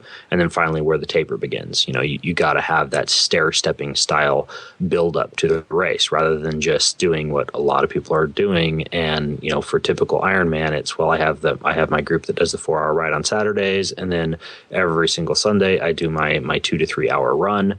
And either on Saturday or Sunday, I go and I try and swim for as long as I possibly can in a horizontal position. And then I rinse, wash, and repeat until I get like 2 weeks out from the race. And then I try and sit around as much as I can. Right. And there's a better way to do things. So that's a biggie in addition to doing, primarily the zone 3 moderate intensity training. And then the other thing that's huge is not paying attention to your nutrient status and to your biomarkers and to what's going on with your internal biology. And a lot of athletes simply do not track this using, methods like I was describing, like heart rate variability or pulse oximetry, or they do not pay any attention to their lab values or what's going on with their blood, with their cholesterol, with oxidized cholesterol, with inflammation, or any of those values. And usually a big part of that is because they're not paying attention to what they eat. They're typically eating a very acidic diet, high amount of processed food, sugars, and starches, and typical endurance athlete fare. And, it's very, very easy to do. Even if you think you're eating health food, it's very, very easy to be still doing, lots of canola oil and vegetable oils, lots of, gluten-free, quote unquote, health foods where you're doing, you're pulling foods off the shelf that have a really high glycemic index and still throw your blood sugar levels into a roller coaster ride. And, doing, lots of big boxes of sugar-filled cereals. And, there's quite a bit of food damage that can occur out there if you don't know what you're doing from that standpoint as well. So I would say absolutely. And I think those are three biggies. Right. I mean, to interject on that, I think it's almost even, it can be at times even worse with triathletes because there's a little bit of an entitlement. Like I've been out training so many hours, like, I can eat this because, that's part of why I train. So I can come back and eat whatever I want. And they end up overdoing it or not paying enough attention to what they're eating. And interestingly, I had, last week on the podcast, I had Garrett Weber-Gale on, who's an Olympic swimmer and 2-time Olympic gold medalist. And he was in the midst of a training camp out in Colorado Springs at the Olympic Training Center out there. And I was asking him about nutrition and how do elite, professional swimmers eat these days. And it's very much of this same thing. It's sort of, we're training all the time, so, we don't have to worry about it. And, part of that is they're young or whatever, you can get away with that. But you would think that there'd be more attention paid to, at that level for those kind of people than is what is actually going on. And to hear them speak about what they're actually serving in the commissary in the cafeteria at the Olympic Training Center, it's really kind of embarrassing, actually. And so I think that there still is a lot of work and understanding that needs to go into, the nutrition aspect of performance. And nobody questions that you need to train, in order to get better, but not enough people really understand that, eating is just as important, just as important in many ways. And there's just a lot to be learned. And I'm glad you touched on the acidic diet thing. I mean, I think that that's a huge part of it. And I think that contributes the, inflammation, which leads to getting sick or overtrained and all these kinds of things. And, most people eat processed foods. That's what's in the grocery store and it's hard to avoid. And, it's hard to not eat an acidic diet with what's being offered to us. Yeah, I mean, you want to quantify this stuff. I mean, 2 simple ways you could do it. They're still slightly geeky, but simple. One is test your urine pH for a month. And just basically track what your acidity or alkalinity of your body actually is, and how it responds to food intake. That's literally how my wife used to get a bunch of migraines, got rid of her migraines, is she got her body alkalinic by shifting to, she just basically worked out almost all omega-6 fatty acids from crackers and roasted nuts and nut butters and things like that. And, started doing a lot of alkalinizing greens and things of that nature, and completely got rid of her migraines with that kind of dietary shift. That's amazing. So that's one thing that you can do is pH measurements. The other thing that you can do is, I mentioned heart rate variability and paying attention to how balanced your nervous system is, and how that affects your heart, and it also affects your brain as well. But basically, you can use an app. Like one app that I use is called the Sweet Beat app, and it has a food sensitivity setting in it. And so I can measure my heart rate variability at the beginning or at the end of each day, and also input my food into the app. And if you take your heart rate variability after a meal as well, you can see how your nervous system is responding to food intake. And that's a very, very easy way, without going out and doing a blood test or a stool test, to see what type of food sensitivities you might have and see how your body is responding to something that you thought may be healthy to it. And if you notice that your heart rate variability consistently drops after a meal, maybe that meal isn't good for you. So, for you geeks out there, that's another cool tool that you can use if you're trying to figure out how to eat the right way. Interesting. Yeah, and I'll put a link in the show notes to that so you guys can check it out. Supplements. Let's talk about supplements a little bit. I mean, what do you think are, where people are missing the most, and what should they be focused on? I mean, it seems everywhere you turn, there's this supplement, that supplement, you need this, you need that. And, you can't trust the marketing messages on any of this stuff. And there aren't enough people, who are providing kind of a objectivity here. Yeah, I mean, it all comes down to biomarker testing, and I'm at the point where I've literally seen hundreds of athletes' labs. You know, a lot of people who are CrossFit or triathletes primarily, and gotten a chance to look at what biomarkers tend to across the board be affected from heavy training. And the basics here that I see, without throwing any weird fringe supplements out there, would be number one, HSCRP levels of inflammation to be high. And so explain what that is a little bit. HSCRP is basically a protein, C-reactive protein, that the body kicks out as a repair mechanism. And so when your body's in a high state of repair, recovery, fixing things, so to speak, you're going to see high levels of HSCRP. It's a response to the cytokines from inflammation that are produced from anything, you know, such as heart damage or heart injury. You know, so you'd see this super elevated in someone who was about to or had a heart attack, to people who've done a bunch of, you know, heavy weightlifting or run an Ironman triathlon or even just done too many hard workouts.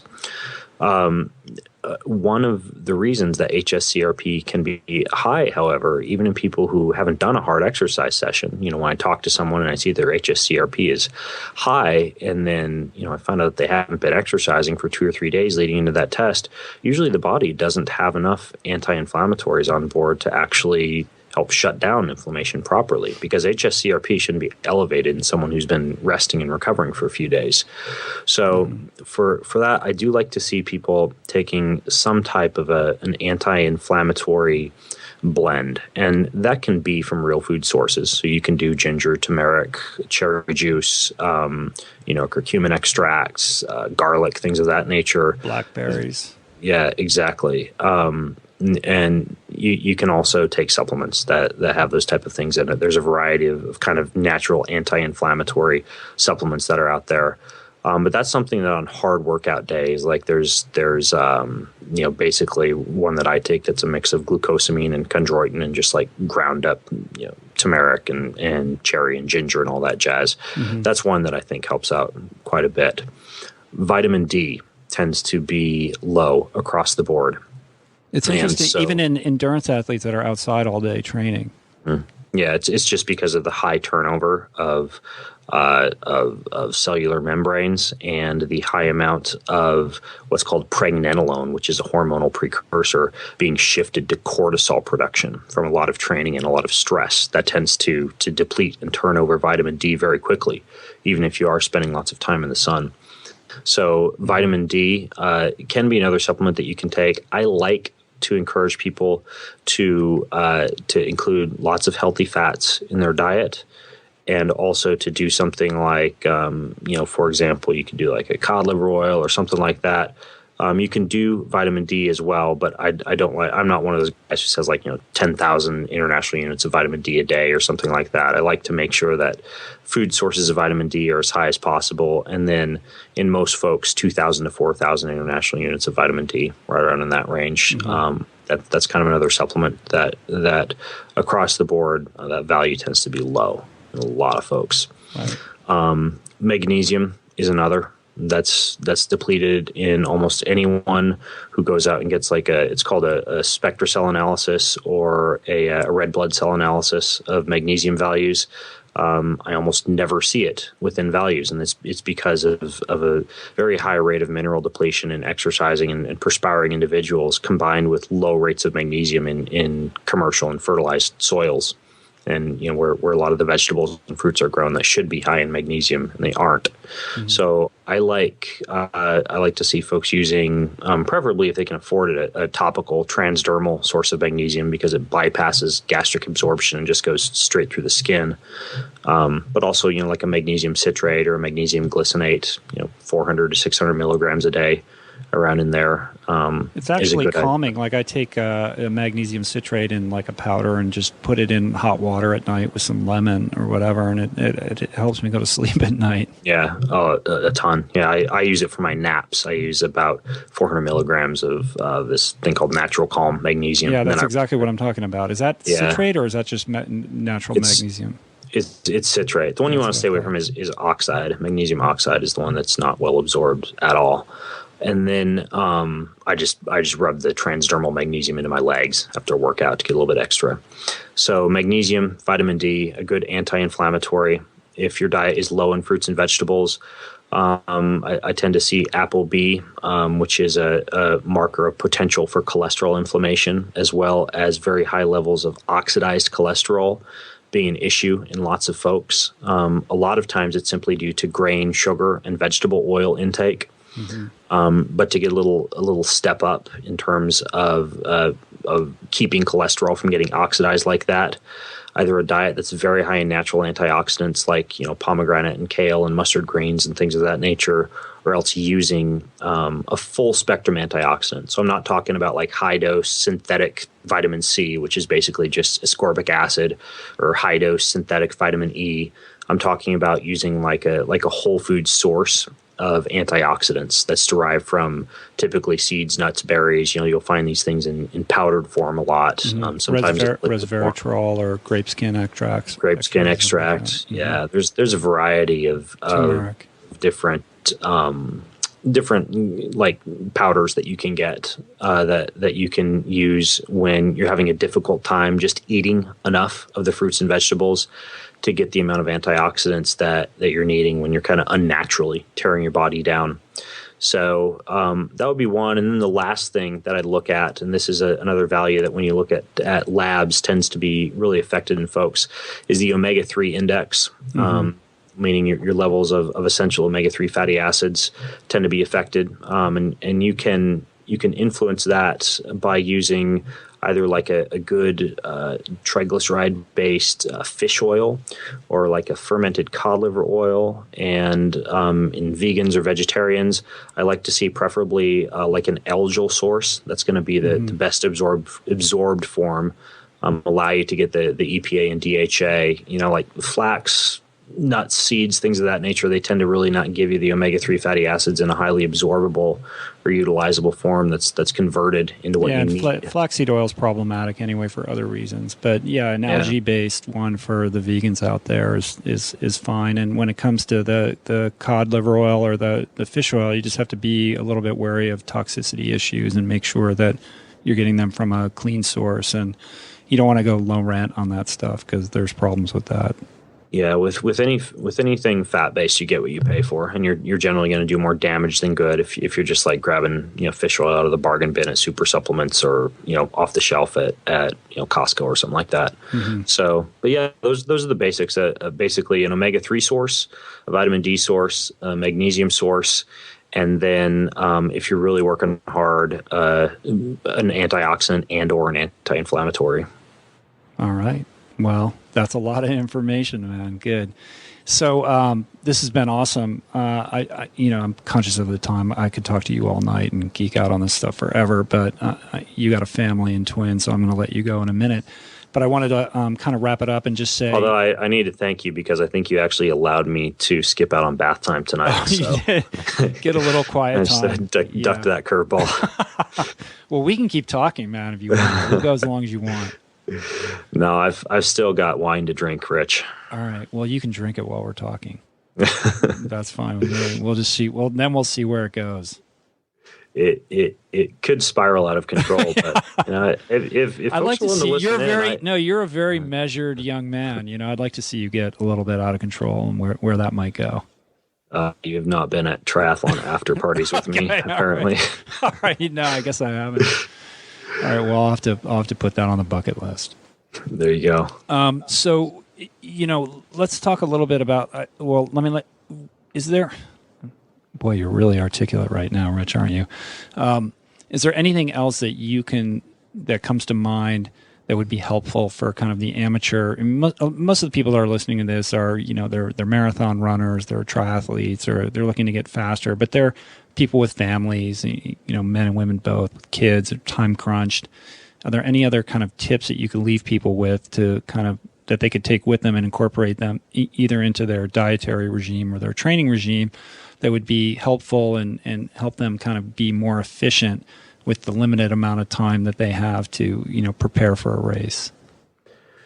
Yeah, the biggest thing is to recover as fast as you possibly can from your workouts so that you can train as consistently as possible and so that you're never sidelined. And there are Speaking a of the few choir. different things that you can do in addition to what we already talked about from a nutritional or supplement standpoint to do that. Some of the things that I use, number one, electrostimulation. If you can get your hands on what's called an EMS or an electrostimulation unit, it's something that you can use, just 2 or 3 times a week while you're sitting around watching TV. You hook the electrodes up to muscles that you worked pretty hard, and you just basically run a light current through them. And it really helps to improve blood flow. You don't have to get something fancy. Usually the fancy, $1,000 units were designed to give your muscles a workout too, which is fine if you want to work out that way, sitting on the couch, eating bonbons and doing squats with your electrodes. Mm-hmm. But for recovery, I like an EMS unit.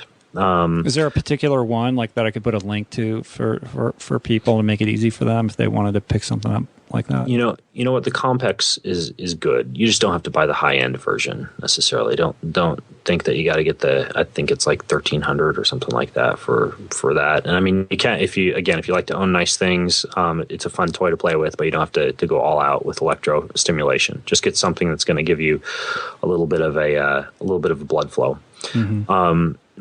When you ice muscles for recovery, it's okay, but what you tend to get is a lot of backflow when you ice, meaning that you can actually get backflow of some of that lymph fluid as you're icing, and that can actually inhibit recovery and cause swelling in an area when you ice after you've finished icing. So it's best when you can to combine ice with compression. Mm-hmm. And there are a couple ways you could do it. There are tights that you can get, like compression tights that you can put ice sleeves into so that the muscle is being both iced and compressed at the same time. The ones I use are called 110%. Mm-hmm. You can also, if you like to geek out and you want to go buy something, you can get what's called a game ready device. A lot of physical therapists have these, and these are literally sleeves that will not only compress a muscle, but they'll do a pumping action, like these recovery boots that you see at triathlon expos sometimes, right, where they pump and release. But this one not only does that, but when it pumps and releases, it's pumping icy cold water through the boot. And then as it releases, that icy cold water flows back out. So it's not so what about wearing compression gear like in an ice bath? Like you would wear tights while you're in an ice bath, or is it would it be okay to just take your ice bath and then put the tights on afterwards, or that's not so good? So think of it in levels of geekdom, Rich. You could we're talking about the final 0.005% here, aren't we?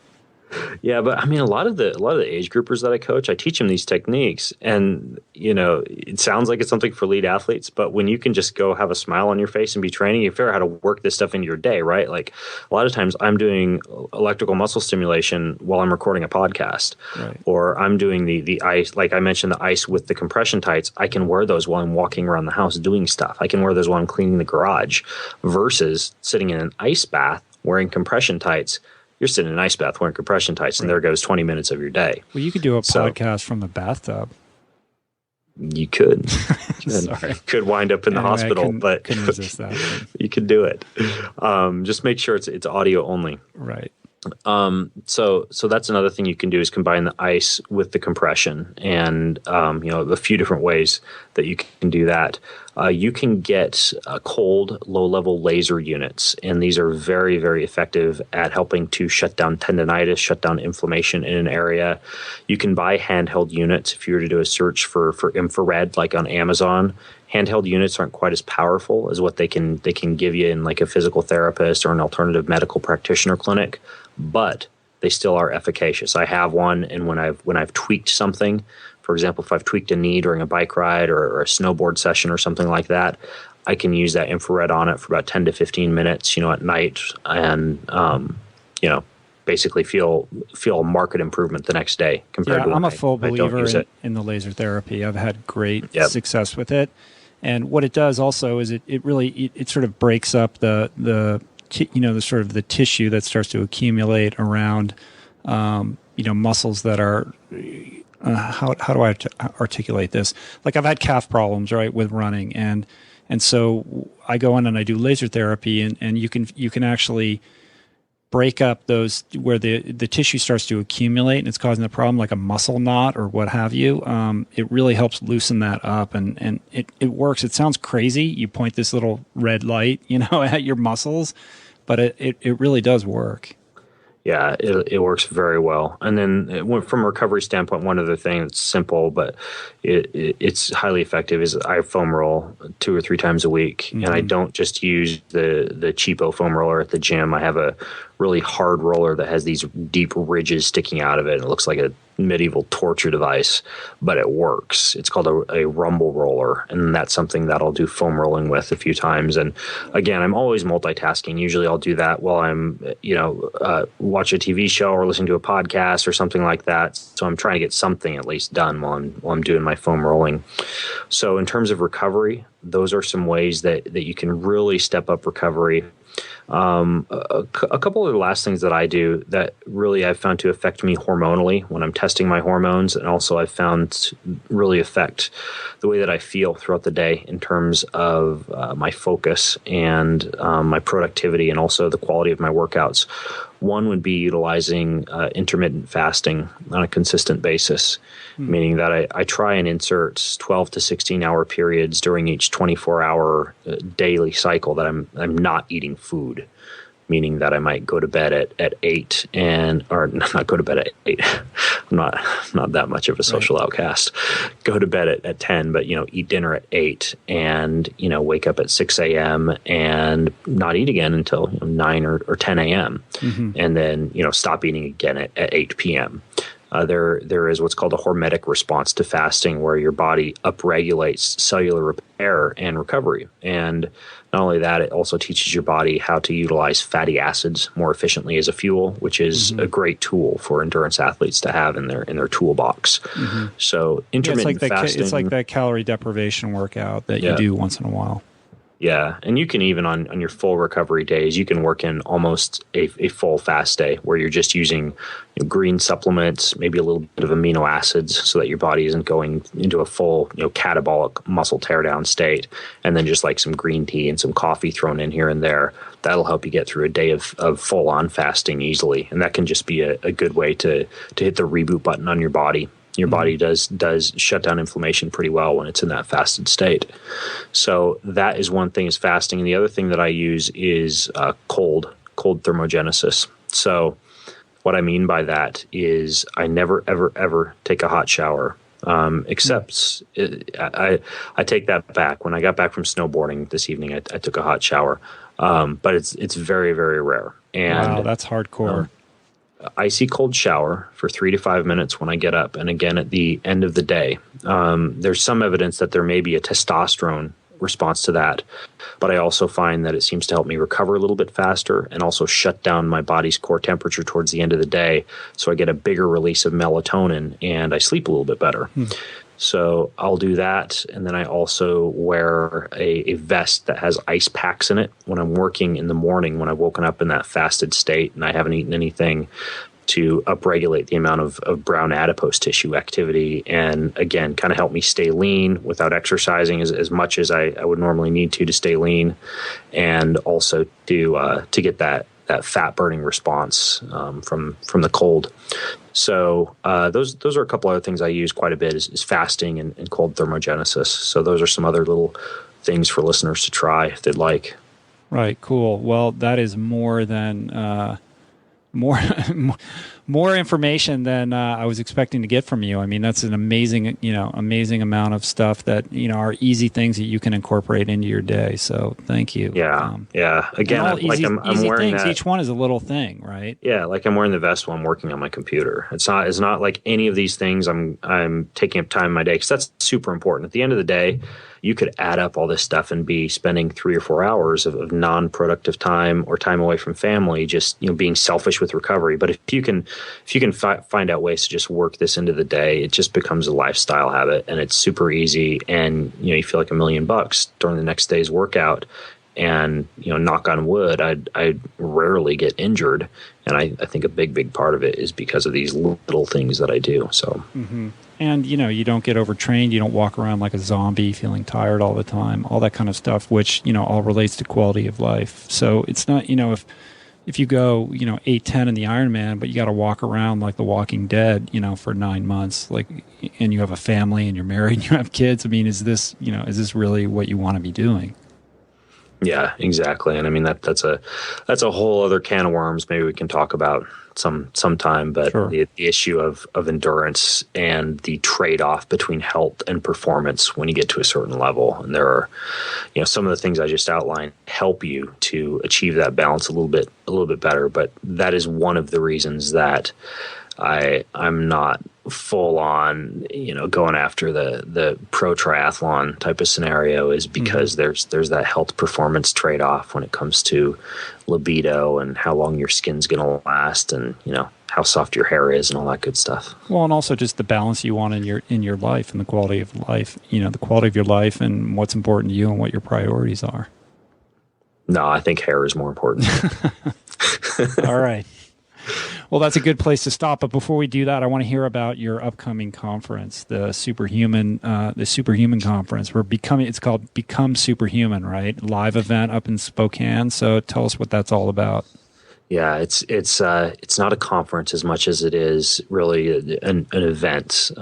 What I wanted to do was create something really, really special for folks, where they could show up here in my backyard for a couple of days and just get hands-on instruction about how to do things like, fix their gut, optimize their hormones, enhance their performance, recover a lot faster, even do things like, think better and improve IQ and mental performance. And so I hunted down the experts in each of these areas and paying them all and bringing them all out here to Spokane to be available to folks for a couple of days, to teach sessions, to do, some after hour party type of scenarios where people can come up and rub shoulders with and talk to a lot of these folks. And also a chance for somebody who really wants to get inspired to take things to the next level, whether they want to, change their body, transform their body, or whether they want to do an Ironman triathlon faster, or whether they just want to learn how to feel the way that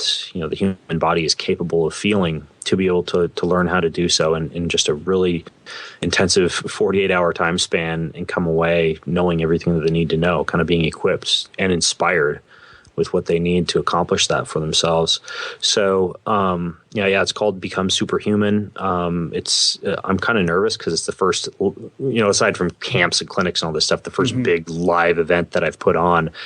And I'm trying to make it as special for people as possible, way different than just listening to a podcast or reading a blog post.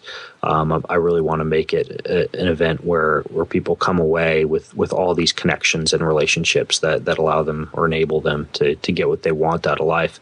So, it's March 8th and 9th coming up, here pretty soon. There's still seats available, and there's a whole page for it up over at superhumancoach.com. Superhumancoach.com is where I train a lot of other personal trainers to get better results for their clients, to be able to basically help them lose fat faster, perform better. And all the people in the Superhuman Coach network that I work with, they're coming out to the conference as well. So there'll be a lot of coaches in the room too. And that's the website though, superhumancoach.com, where people can get in. All right, man. Well, everybody check that out. It's an impressive lineup of speakers, and it seems like a super cool event. So if you're if you live in Spokane, or you live nearby, or you are going to be there, or you're interested in going there, I highly recommend you checking it out. So superhumancoach.com. And usually things like this cost like thousands of dollars, man. You're offering it pretty cheap. It's like $300, right? Yeah, it's $297. I'm taking a significant personal financial hit on this one. But my goal in life is to equip as many people as possible with what they need to kind of defy the status quo of what we accept as health and performance parameters, and instead be able to tap into the true potential of their bodies. And it was one of the things I really wanted to do, was put on a special event for people. So lots of people coming from around the country, a few international folks coming in, and it's definitely not just for people in Spokane. I've worked with a hotel to get us some discounted room blocks for people flying in, and so if you've got that weekend free from March 8th and 9th, it's going to be pretty cool. All right, cool. So as you heard in the intro to this podcast, Ben's been kind enough to offer a discount code to the listeners of this podcast. So if you want to go to the event, space is limited. The seats are going fast, so you got to jump on it. But go to superhumancoach.com. If you use the promo code RichRoll, you'll get $50 off the already super low price. What does that make it, like $247? So pretty good deal. So go check that out. And Ben, there's a couple ways for people to learn more about what you're doing. You have your bengreenfieldfitness.com website. And on Twitter, you're at Ben Greenfield. But you also have, are you Get Fit Guy too? You got 2 Twitter guys up there? Yeah, there's a few podcasts up there. All right, so because you have multiple podcasts and multiple things that you're doing, right? Yeah, I also run Endurance Planet, which is another podcast people can listen to if they want to. You should, and the Rockstar Triathlete Academy podcast if you want to learn the sport of triathlon. And yeah, there's a few out there for you. All right, so podcasts, you've got Ben Greenfield Fitness, that's one podcast, Endurance Planet, and Rockstar Triathlon Academy. And Get Fit Guy. Okay. Dude, how do you have time to do anything else? You have 4 podcasts? You're like a network. I've got a little recumbent bicycle, and I just ride my bicycle while I'm podcasting. Did you hear the pedal squeaking when we were rolling along? No, I didn't. I'm just kidding. I don't have one of those. Well, listen, based on everything you just told me, I would not put it past you. You could be doing anything right now. I have no idea. No, I am not. I'm not wearing an ice vest or walking a treadmill or riding a bicycle or any of the above. Like you have electrodes all over you right now. About the extent of my biohacking was I downed a glass of homemade kombucha while we were talking. All right, well, good. I can live with that. And you're also you're on Facebook too. Ben Greenfield Fitness, is that the best place? I mean, where do you want people to go to find out more about it? I mean, you tell us. Just go to bengreenfieldfitness.com. Okay. That's where all the free stuff is. So cool. All right, man. Well, you are a font of information, and I appreciate your time. You're doing great work, and educating the masses, man. I love it. I always love talking to you, and this has been great, man. Thanks so much for doing this. Thanks for what you do, Rich. I love your message and your books and everything you produce. So keep up the good work. Cool, man. I look forward to crossing paths sometime soon. I don't know where that'll be, but I'm sure it'll happen sooner rather than later. Yeah, I hope so. All right, man. Take it easy, Ben. Thank you. All right. Later, Rich. All right. Peace. Hello? Hey. Still there? Yeah, I'll cut it off there, but I just want to thank you. Cool. After the thing. That was cool. Yeah. So if you think of anything, in the next, I'm going to get this up probably late tonight. So if anything in the next couple hours you want to email me about or a link or anything like that you want me to include, just shoot me an email.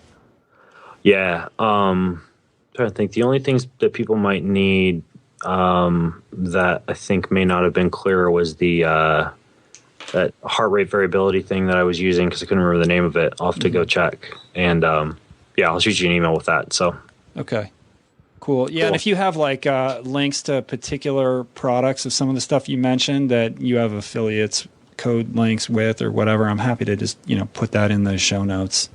Okay, cool. Right. I'll ping something over. All right, cool, man. All right, buddy. Thank you. Go get my wine. Yeah, go back to your family. Thanks, Ben. Right. Take it easy. All right. Later, Rich. Bye-bye. Bye. All right, that's it for the podcast today. Hope you enjoyed Ben as much as I enjoyed speaking to him. Got lots of great guests lined up over the next 2 weeks. I had hoped to get Brendan Brazier on the show this weekend, but he was super busy trying to get out of town. The guy travels all the time, so we had to reschedule that. He's going to come back at the beginning of February for sure. But not to worry, got lots of great people that are going to be coming on. I'm really excited about what's to come with the podcast. So thanks again for stopping by and listening. You want to support the show, click the Amazon banner at richroll.com and the podcast or blog page. click through there, and it'll throw a few nickels in our bucket to help keep this thing going, and it won't cost you anything else. So if you're going to buy something on Amazon anyway, just consider doing that first. It would really help us out a lot. Of course, Jai Lifestyle for our supplement products and nutritional products. Check that out. You can find me on Facebook. It's Rich Roll Fans. It's a fan page. That's the best way to find me on Facebook. On Twitter, I'm at Rich Roll. Those of you who have been enjoying Julie as my co-host on the podcast, she's going to be back soon. And you can find her on Twitter at Jaiseed, Jaiseed. And she's on Facebook as Julie Pyatt and Instagram as at Srimati, Srimati. Srimati is the name that she goes under for her music. You can check out her music at srimatimusic.com. What else? I think that's it. Let's wrap it up. It's been going on too long anyway. So thanks a lot again. Until next time. Peace. Plants.